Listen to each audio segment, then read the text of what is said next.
Afrobarometer Round 9 survey on views of the Gambia Police Force, the Center for Policy Research and Strategic Studies revealed that almost 45% of citizens say most or all police officials are corrupt.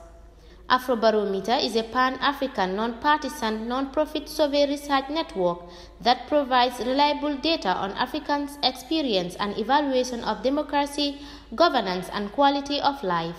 Its mission is to make citizens' voice a key pillar of African policy and decision-making. Speaking at an event held at Bakadaji Hotel, Mr. Lang Sanyang, researcher at CEPRAS, highlights some of their findings. The key findings are among citizens who ask for help from the police during the past year, that is the last 12 months, that is last year, 42% say it was difficult to get the assistance they needed, and 24% say they had to pay a bribe.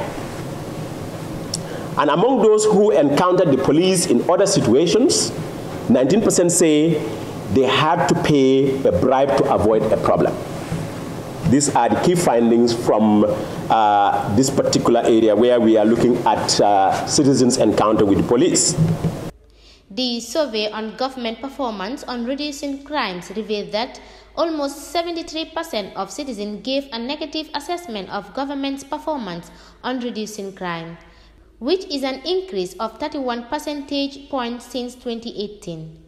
Responding on the issue of corruption of police, David Kujabi, who is among the panelists, said low pay salary is the main cause of police officials being corrupt. When I saw the statistics against other institutions, I was like, okay, it doesn't seem the police is doing badly. But the fact that it is engaged in corruption and bribery is not good, and something needs to be done to address that. So the first thing I did was try to find out why are police involved in corruption and bribery. And I spoke to a few police officers, and this is what I found out.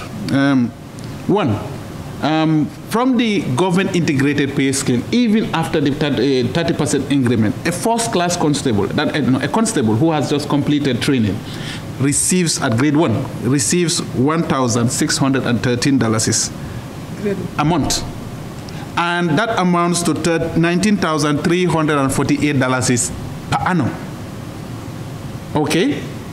And if they are on that rank for 7 years, by the 7th year they receive $1,893, and that is $22,718. Put that person in a uniform. How do you expect that person not to be corrupt?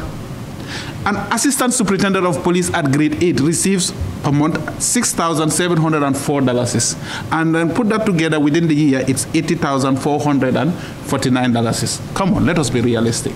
Salaman Jai, national coordinator for OneNep, states that low pay salaries should never be an excuse for corruption, while adding that citizens sometimes promote corruption. Also wouldn't want to agree that,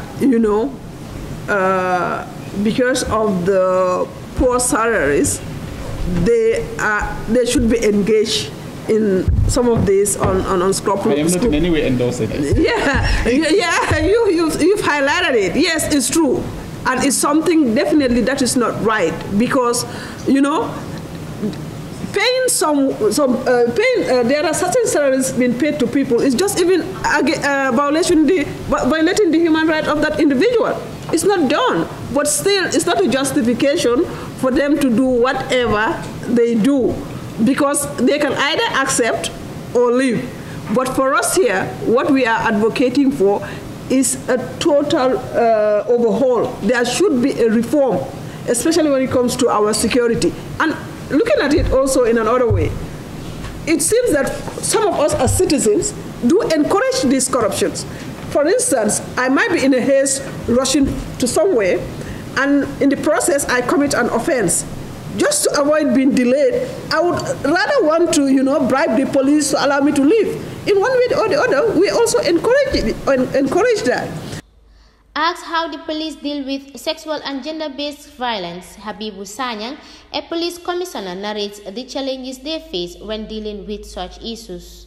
We have issues whereby serious offenses will happen and no one will report it to the police, because if any of the family member who will report, they will see you as an enemy.